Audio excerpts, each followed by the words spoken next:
ஒரு வசனத்தை எடுக்கலாம். உபாகம் 32:12 படிங்க. உபாகம் 32:12 ஒரு வசனம் வருது. அப்படியே அதை எடுத்துட்டு அப்புறம் அப்படியே வேற பக்கம் போயிடலாம். கர்த்தர் ஒருவரே அவனை வழி நடத்தினார். அந்நிய தேவன் அவங்களோட இருந்ததில்லை. உங்களோட தெய்வம் இருந்துட்டான்னா வழி நடத்தினா அந்நிய தேவன் உங்களுக்கு வரமாட்டான். அந்நிய தேவன் என்ன? நீங்க பேசுறீங்களா, அந்நிய வார்த்தைகள், அந்நிய மனுஷனோட அந்நியனோட கலந்து அந்நியுடைய அண்ணன் குழம்புறீங்களா, எதெல்லாம் தேவனுக்கு பெரியவனை செய்யும், அதுதான் அந்நிய தேவன். புரியுதுங்களா? ஒருவர் காலையில் கிறிஸ்தவத்துக்கு போய் அந்நிய தேவனுக்காக எல்லாம் செஞ்சுட்டு மணி 11:30 மேலே வர்றாரு. அதெல்லாம் அப்படி போறது அந்நிய தேவன் அவரோட இருக்கிறாருன்னு அர்த்தம். அப்ப அந்த மாதிரி இடங்களெல்லாம் தள்ளி உட்பட்டு வரும்போது அந்நிய தேவன் உங்களோட இருக்க மாட்டார். இல்லையா? அந்நிய தேவன் எப்படி தெரியுங்களா? நீங்க போய் ஒரு ஓனர் கூப்பிட்டு ஓனருக்காக வேலை செய்யணும்னா எதைக்கு செய்யணும் அதை செய்யணும். அதுக்காக எல்லாமே செய்யணுங்கிற ஆர்டர் சொல்லவே இல்லை. அதில் நம்ம எல்லாம் தட்டி நட்டு வந்தோம். எந்த காரியத்துல தலைவிட முடியாது. ஆமா, யோசேப் என்ன பண்ணாரு? அவளோட அண்டி அவளோட ஒட்டிருந்தா அந்த ஊர்ல என்ன பெரிய ராஜா மட்டும் இல்ல, அவன் என்ன பண்ண எல்லா விதத்துலயும் பண்ணணும். அவன் வசதி இருக்கிற எல்லா விதத்துலயும் அவன் சுகத்தை இருந்திருக்கிறான். ஏன் அவனுக்கு ஏத்துக்கல? வரக்கூடிய அந்த தேசத்துக்கே அவன் என்ன பண்ண வெகுமதியான பெரிய ஆளா வைக்கிற ஆசீர்வாதத்தை அவன் இறந்துருவான்னு அவனுக்கு தெரியும். அதே போல பரிசுத்த ஆவியான தேவன் அவனுக்குள்ள இருக்கிற தேவனும் அவனுக்கு என்ன அந்த பாவத்துக்கு சிக்கிட்டான்னா இவனுடைய ஆசீர்வாதம் வெட்டியே போயிரு சொல்லி அந்த தெய்வத்துக்கு தெரிஞ்சா என்ன டக்குன்னு அவனை அதுல இருந்து ஓட வச்சார். புரியுதா? உண்மைதானது இல்லையா? சரி, அப்ப பாருங்க, கர்த்தர் மகிமை உண்டாட்டு. சரி, அந்த வார்த்தை அப்ப இது தலை போக்குறோம் இல்லையா? சரி, பாருங்க, ஆண்டவர் பெரிய மேய்ப்பரும் ரட்சகரமா இருக்கிற ஆண்டவர், யாவரும் செய்கிற தெய்வமே நமக்கு ஸ்தோத்திரம்.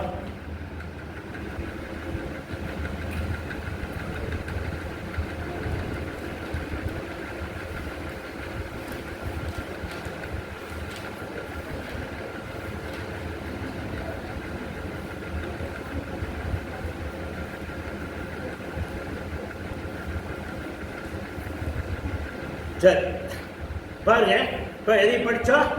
உபாகத்துல 32:12 படிச்சோம். இப்ப பாருங்க, ரெண்டாவது உங்களுக்கு ஒரு இதை சொல்றேன். அப்ப இது எப்படி இருக்கும்னா, அன்னி உடைய தேவன் உங்களோட இராமல் கர்த்தர் உங்களை வழி நடத்துறதாக இந்த வார்த்தை கேட்பீங்க. அதே போல அதை தலைப்பை வச்சுக்கோங்க.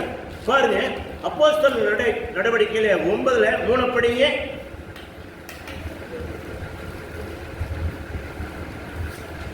அப்போஸ்தலர் நடவடிக்கையில 9:3 173 பக்கம்.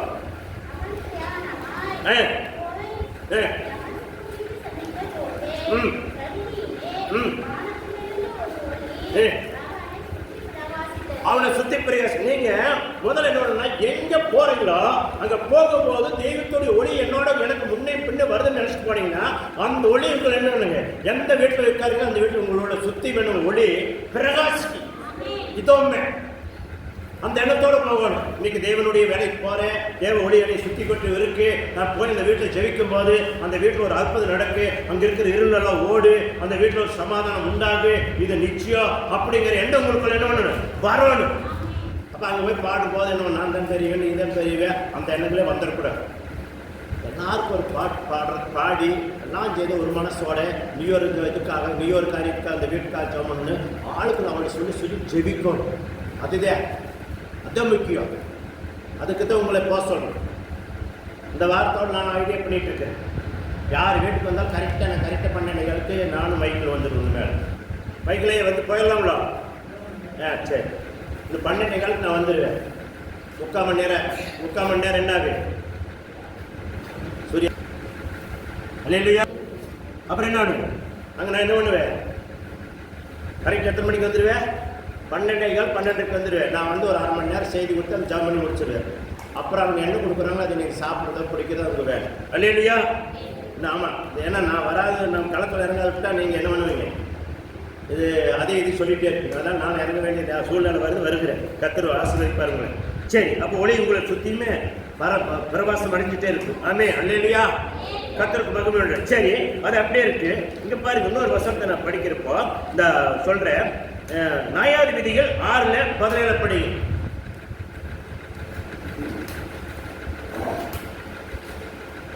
நியாயாதிபதிகள்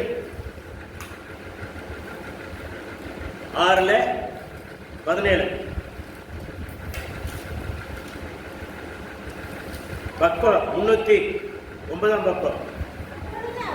அப்பொழுது அவன், உம்முடைய கண்களில் இப்பொழுது எனக்கு தயவே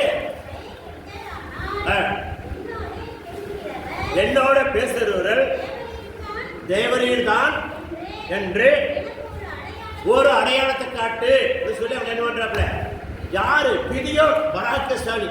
ஆண்டவர் வந்து பராக்கிரமசாலியோட என்ன பண்ற, ஆண்டவர் பேசிட்டு, நீ பராக்கிரமசாலி, நீ அப்படி செய்வே இப்படி செய்வே, நீ அப்படி சொல்லும்போது இவன் சொல்ற, நான் கடைசி பையன் வீட்லயே, நான் நம்ம சின்ன பையன் அப்படி இப்படி சொல்லி கொண்டிருக்கிறேன். அந்த நேரத்தில் என்ன பண்றாப்ல, ஆண்டவர் நீ சின்ன பையன் இல்லையப்பா அப்படி சொல்லி இவனுக்கு என்னென்ன சொல்ல வேண்டிய கதையெல்லாம் சொல்லி கொண்டிருக்காரு. சொல்லி முடிச்சோடனே இவன் என்ன, என்னோடு இருக்கிறீங்கன்னா எனக்கு அடையாளத்தை கேட்டேன் காட்டி சொல்லி போட்டு என்ன கேட்கிறேன் பாருங்க. 2வது 18 படிக்கிறதுல, நான் உம்மிடத்துக்கு என் காணிக்கையை கொண்டு வந்து உமக்கு முன்பாக வைக்கவளவும் நீ இவ்விடம் விட்டு போகாதிருப்பியா. பாத்தீங்களா, இவ்விடம் விட்டு நீ போகாதிரு அப்படின்னு சொல்லி என்ன பண்ற, நான் ஒரு காணிக்கை கொண்டாருவேன், அப்ப வரைக்கும் நீ இந்த இடத்துக்கு போகாத. பாருங்க, தெய்வத்துக்கே கட்டாளி போடுறேன். அது மாதிரி இங்க இருக்கிற நிறைய பேர் என்னங்க, ஆண்டவருடைய வார்த்தைக்கே கட்டளை போடுறீங்க. நான் என்ன பண்றேன்னு எனக்கு தெரியாது, பதினெட்டு எதோ சரி சொல்லிடுறேன். அல்ல இல்லையா? தேவ வார்த்தை தேவனுடைய சித்தம் வேறோ. இன்னைக்கு தேவன் என்னோட என்ன வார்த்தை கொண்டு பேசுவாரோ, என்ன வார்த்தை கொண்டு என்னை வழி நடத்துறாரோ, அந்த ஆவலையும் ஏக்கம் கொடுக்கிறவாரு. இல்லையா? அந்த வார்த்தை ஏக்கம் இருந்தாவே நீ ஜெயிச்சாச்சு.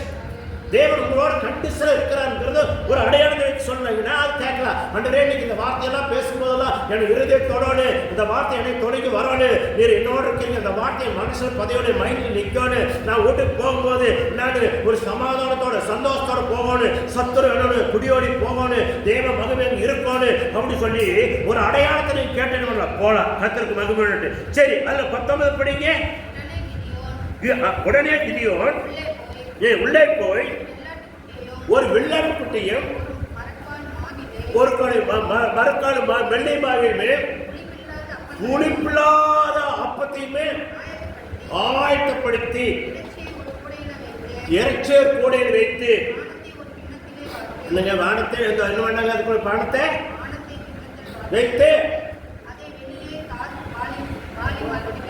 வேளாமரத்தடி, வேளாமரம் இல்ல வேளாமரம், கருவேளா மரத்தடியை 2 மணி உட்கார்ந்த இடத்துக்கு கொண்டாந்து வைக்கிறான்.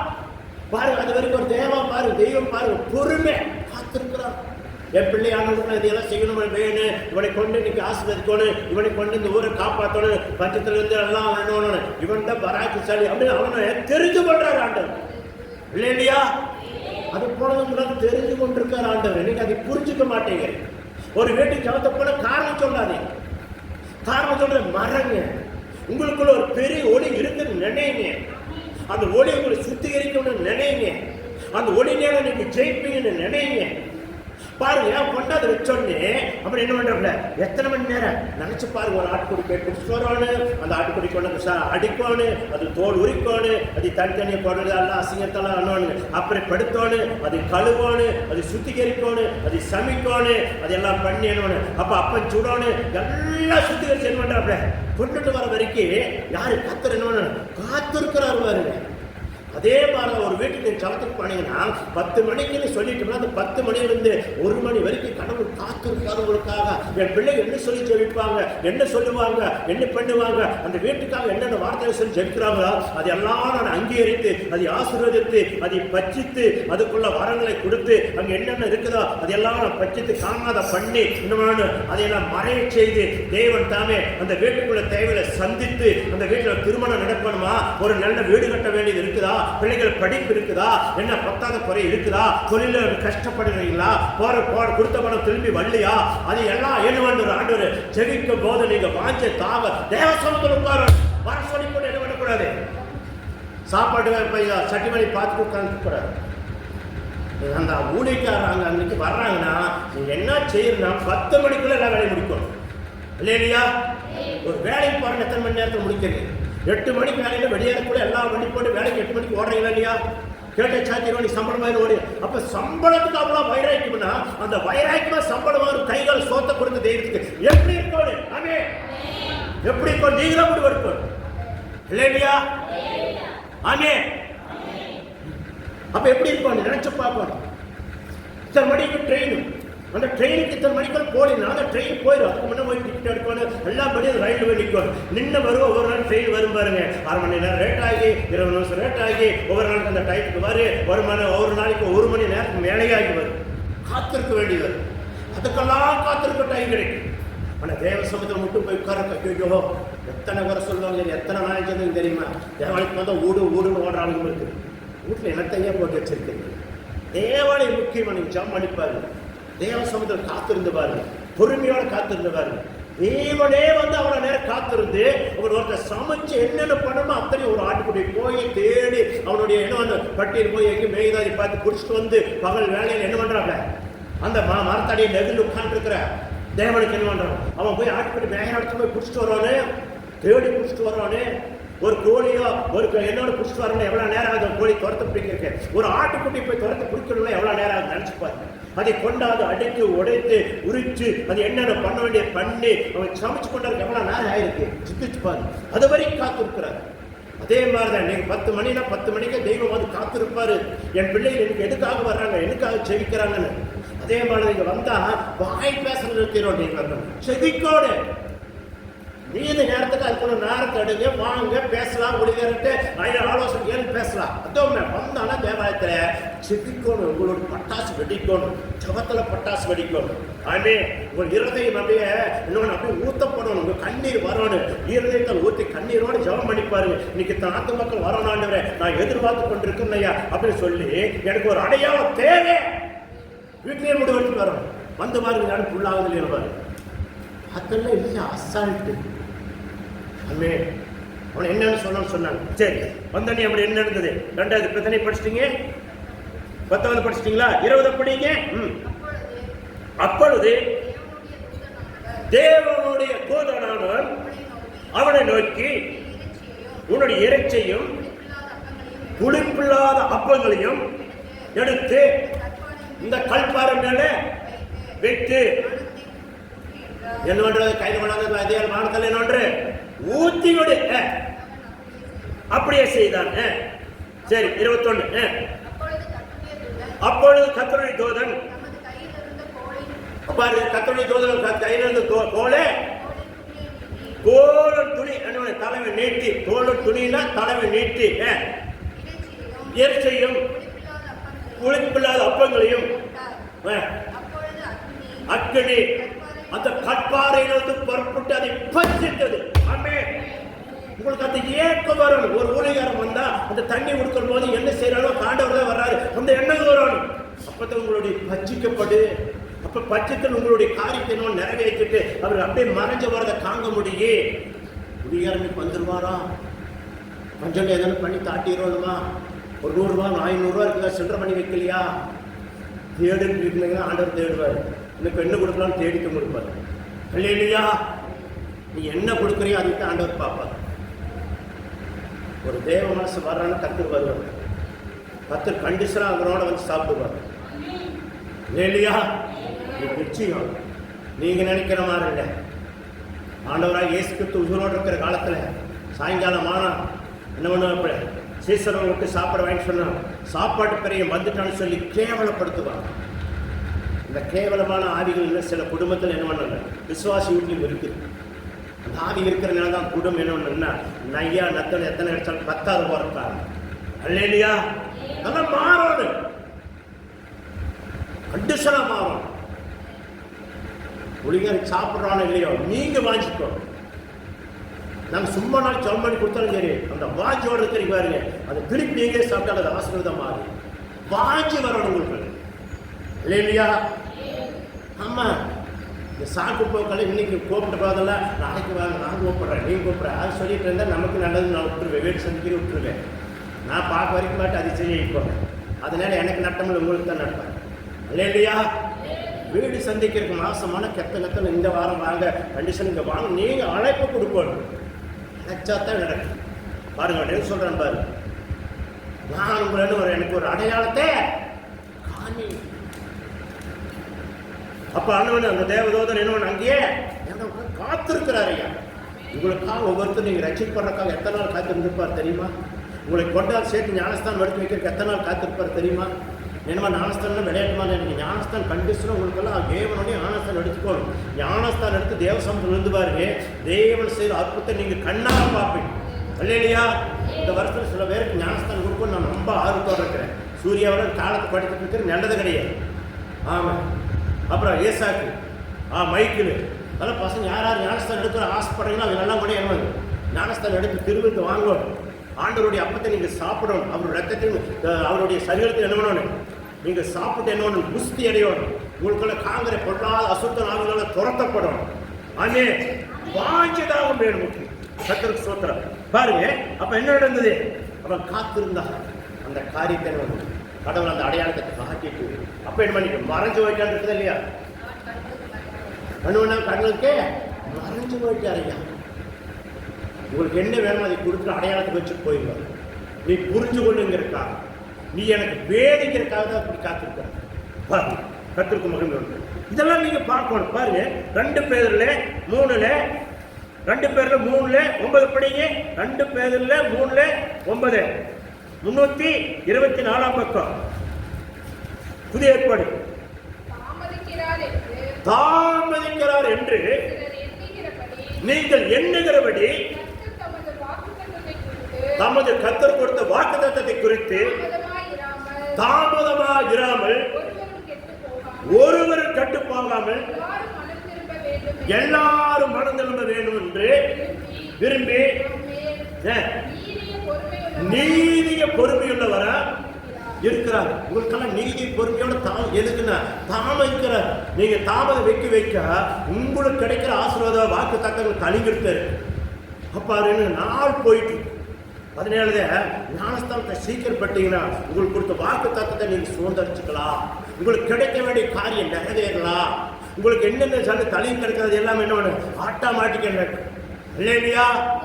ஒரு நாம வேற நல்ல ஞானஸ்தானம் எடுத்துட்டா ஆவிக்குரிய காரியத்துல நம்மளுக்கு என்ன பண்ணலாம், திருமணம் ஆவிக்குரிய காரியத்துல ஆண்டவரே சொல்லி காட்டி கொடுப்பாரு. இந்த பொண்ணை கட்டுறான்னு சொல்லி கொடுப்பாரு, இந்த வாழ்க்கையில இப்படி செய்யறான்னு சொல்லி கொடுப்பாரு. உனக்கு ஒரு தாமதமா இருக்கணும், ஒரு ஆசிரியர் எங்க அடைச்சுக்க இருக்குதோ நீ ஞானஸ்தானம் எடுத்து அதுக்குள்ள நல்லா செவிக்கும் போது அந்த இடத்துக்கு உனக்கு கிடைக்கக்கூடிய தொழில் என்ன தொழில் நீ தாமசமா இருக்கா அதை உடைச்சு விடுவா இல்லையா? அடையாளங்களை காட்டி நீ இப்படி போ, இந்த வழியில போ, உனக்கு என்ன தேவையோ அது கிடைக்குன்னு சொல்லி கொடுப்பார் இல்லையா? அதெல்லாம் நீங்க புரிஞ்சு கொள்ளணும். நீங்க புரிஞ்சு கொள்ளீங்கன்னா ஒன்றும் பண்ண முடியாது. நீங்க வீட்டில் போய் இதெல்லாம் நல்லா படிச்சு பாருங்க. ஆமா, 2 பேர்ல அதுல இப்ப படிச்சுங்களா, அது போய் வீட்டில் போய் இன்னும் கொஞ்ச நேரம் உட்கார்ந்து நல்லா ஆராய்ச்சி பாருங்க. ஆண்டவர் தெளிவா பேசுறது உங்களுக்கு புரியுது. ஆமா, உங்களுக்கு கிடைக்கக்கூடிய ஆசீர்வாதத்தை நீங்க தாமதம் பண்ணாதீங்க. தாமதிச்சுட்டு இருக்க வரைக்கும் தேவனுக்காக என்ன சொன்னீங்களோ அதை தாமதம் பண்ணாதீங்க, செஞ்சிருங்க. ஞானஸ்தானம் எடுக்கிறீங்களா, ஊழியம் செய்யறீங்களா, இல்ல தேவனுக்காக இந்த காரியம் செய்யணும்னு சொல்றீங்களா, செய்யுங்க இல்லையா? அதை நாளைய மொழி இருக்காதீங்க, இந்த காரியத்தை செய்யுங்க. செஞ்சீங்கன்னா தான் அந்த காரியம் கிடைக்கும். அவர் தாமதம் பண்ணாதபடி கிதியோன் என்ன செஞ்சானா, எனக்கு அடையாளம் காட்டணும் எல்லாம் சொன்னதெல்லாம் பேசிட்டு இருக்கிறத நீர் தானா இல்லை வேற ஒருத்தரோன்னு நான் கண்டுபிடிக்கணும்னு சொல்லி அவன் போயிடணும். நான் கொண்டாட காணிக்க நீர் அங்கீகரிக்கிறேன்னு சொல்லி அவன் உட்கார வச்சு போட்டு போய் அவன் என்னென்ன செஞ்சு கொண்டாடானா அதை கொண்டாந்து கொடுக்கும்போது அனுவன் கத்துறது என்னவன் அந்த பாறையிலிருந்து என்ன செஞ்சுக்க ஒரு அக்கினி புறப்பட்டது பச்சிட்டு. அப்புறம் என்ன பண்ண மறைஞ்சு போனார். உன்னுடைய கரிஞ்சோத்துக்காக, உங்களுடைய சோத்துக்காக, உன்னுடைய அப்பத்துக்காக இது எல்லாமே உண்டாக்குறவன் அதுக்காக அவர் வரவே மாட்டார். ஆமே, அவர் வர்றதெல்லாம் உன்னையும் என்னையுமே ரட்சித்து நம்மளை மோட்சராஜ் பண்ணி சேர்த்தோம். இந்த பூலோகத்தில் இருக்கும்போது நீ அநேகருக்கு நன்மை செய்யணும்னா தேவன் சுத்தி தெரிந்தாரு. அது போல நன்மை செய்யணும், அநேகருக்காக ஜெபிக்கிற, அநேகருக்கா முழங்கால் கூட, அநேகருக்கா கண்ணீரோட, அதுக்குத்தான் ஆண்டவர் உங்களை என்னை அழைச்சிருக்கார் இல்லையா? அதை முதல்ல புரிஞ்சு கொள்ளணும். கர்த்தருக்கு மகிமை வேண்டும். சரி, இன்னொரு வசனத்தை படித்து நம்ம ஜெபிக்கலாமே. நாம் ஜெபத்துக்குள்ள டைம் போயிட்டு இருக்குது. அது நான் நிறைய எடுக்கலாம்னு நினைக்கிறோம். அப்புறம் ஏதோ ஒரு வழியை நின்று போவதற்கு ஆரம்பித்தேன். கர்த்தருக்கு ஸ்தோத்திரம். சரி, அப்போஸ்தலர் நடவடிக்கையில இப்போ 3 இந்த 9ல் 3 படித்தோம். 4 படிக்கிறதுல 73ஆம் பக்கம். தலையிலே அவன் விழுந்தான். அப்பொழுது சவுலே சவுலே ஏன் என்னை துன்பப்படுத்துகிறாய் என்று தண்ணீரோட சொல்லுகிற சத்தத்தை கேட்டார். இப்ப உங்க வீட்டுல ஒரு சத்தம் கேட்கணுமா? உங்களுக்கு பெரிய ஒரு ஒளி வரணுமா? உங்க பிரச்சனைகள் உங்களுக்குள்ள இருக்கிற எல்லா அசுத்த ஆவிகளோடு ஓடணுமா? அப்ப நீங்க காத்து ஜெபி. என்னை துன்பப்படுத்துற ஆவி ஓடணும். உங்களுக்கு துன்பப்படுத்துற ஆவி ஓடணுமா? அந்த ஒளி வந்து உங்களோட தாக்கணுமா? அந்த ஒளி உங்களை சுத்திகரிக்கணுமா? அந்த ஒளி வந்து உங்களை என்ன புதுப்பிக்கணுமா? நீங்க என்ன பண்ணணுங்க? ஜெபி. தேவசமத்தில் காத்துருங்க. உங்களை என்ன பண்ணுங்க? உங்களுக்கு இருக்கிற அந்த ஆவி, கொள்ளாத ஆவி உளுந்து பிறண்டு நான் போறேன் சொல்லாத ஓடு. அதுக்கு தான் இந்த சாவா, அதுக்கு தான் உங்களை போக சொல்றது, அதுக்காக தான் வீட்டில் ஆண்டவருடைய வேலையை செய்ய வைக்கிறது. ஆமே இல்லையா? இப்ப நீங்க புரிஞ்சுக்கொள்ளணும். கர்த்தருக்கு மகிமை. சரி, அப்போஸ்தலர் நடவடிக்கைகள் 9:1 படிங்க.